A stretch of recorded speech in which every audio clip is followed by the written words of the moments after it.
My name is Jesse Hamilton. I joined the Army in 1998. Spent 4 years with the 101st Airborne Division. I served as a 13 Foxtrot forward observer. During my time there, I got out and joined the reserves, spent about 3 years as a drill sergeant, and then I decided I was going to volunteer to go to Iraq and serve as an advisor to the Iraqi Army.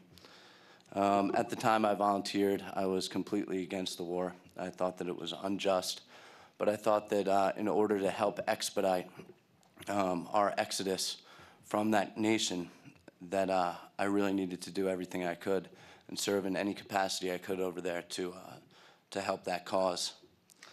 I've lost friends in Iraq, Americans and Iraqi. I'm not up here to say anything bad about the U.S. soldiers or about the Iraqi people, the Iraqi soldiers.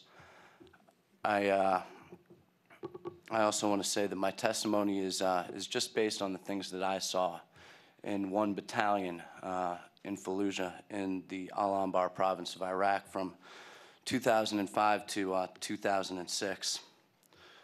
And I could sit up here and give my opinion about the U.S. ROE all day, but I think that my brothers in arms up here have done a good job in portraying that. I worked as as part of a 10-man team while I was in Iraq, so I really didn't have the opportunity to serve with a lot of different U.S. Soldiers and Marines over there. I did have the opportunity to work with a lot of the Iraqi forces that are over there.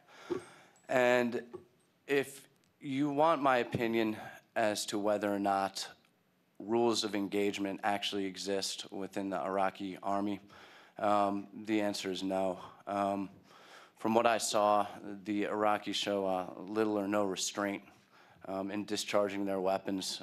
Fallujah is obviously a city.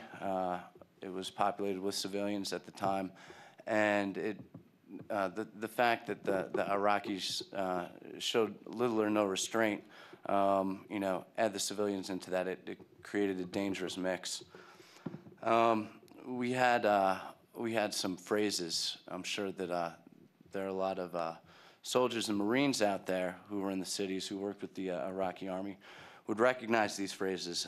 Spray and pray, where the Iraqis would just start shooting and pray that it hit the enemy if there was one. The death blossom was also a term that we used regularly, because once the shooting started, death would blossom all around. I never saw any civilians get killed by these actions, but one incident sticks out in my mind. I lived out in the city, and the whole time that I was in Iraq and on an Iraqi firm base, and the enemy would take pop shots at us. They would shoot RPGs at us. We would get mortared, and as soon as something like that would happen, the Iraqi guards on the roof would just start a barrage of fire. It didn't matter where the fire had initially come from, or even if it was just mortars or a combination. They would just start shooting. I ran up to the roof one day, and I was trying to see, if there was an enemy, and if so, where that enemy was. I couldn't see any incoming fire at the time. It was daylight, but I did see the Iraqis just shooting indiscriminately, and that was normal. I saw a civilian just running, and the wall that she was running in front of was just being pattered by bullets. The Iraqis weren't shooting at her. I know that for a fact. They weren't aiming at her. They were just shooting indiscriminately. And again, that's where that dangerous mix comes in. I think that more disturbing than the lack of discipline and rules of engagement shown by the Iraqi Army is their treatment of their own people. The Iraqis, and this is not to say that they're bad, they just have a different culture than we do. They have different morals. I made a lot of good friends while I was over there, and I respect their way of life. But that's not to say that I agree with the way they handle things. But then again, that's not to say that that's wrong. It's just the way they are. The Iraqis can be very brutal. We would take in prisoners oftentimes. Sometimes it wouldn't even be on a mission where we were going out with them. The Iraqis would conduct presence patrols and often bring people in for questioning. And, you know, they weren't overly nice, but they weren't overly brutal in those situations. When we took casualties, Iraqi casualties, that's really when the tides turned. I saw Iraqi soldiers just make the prisoners more or less run the gauntlet from the vehicle that they were being transported into our firm base to where they would be questioned in the S2 intelligence office. Our job as American advisors in situations like that was to try our best to stop that, and we did. However, there's only so much you can do in situations like that, and you can't prevent it all. And not only that, that was just the things that we saw. I mean, we weren't there for when those prisoners, you know, initially got picked up. And more times than not, the guys that they were bringing in after situations like that were getting released after, you know, short questioning.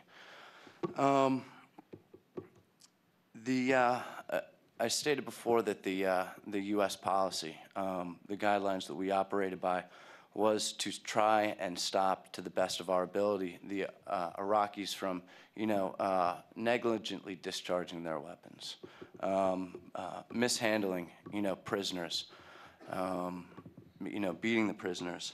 And I said that can only go so far. And I think that sort of policy, especially in the advisory role, really opens up the situation to the advisors becoming apathetic. We're normal people, you know, just like everybody in this audience. You know, we're sons, we're brothers, you know, some are fathers. We're just ordinary people that decided to pick up a uniform and serve this nation. And you can only take so much when people take pop shots at you, shoot RPGs at your house, mortar you.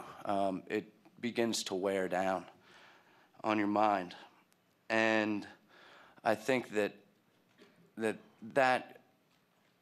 creates the apathy. And after a while, you know, I was almost like, I don't care, I'm over it when it came to that. And I tried to stop it, but, you know, I just stopped caring.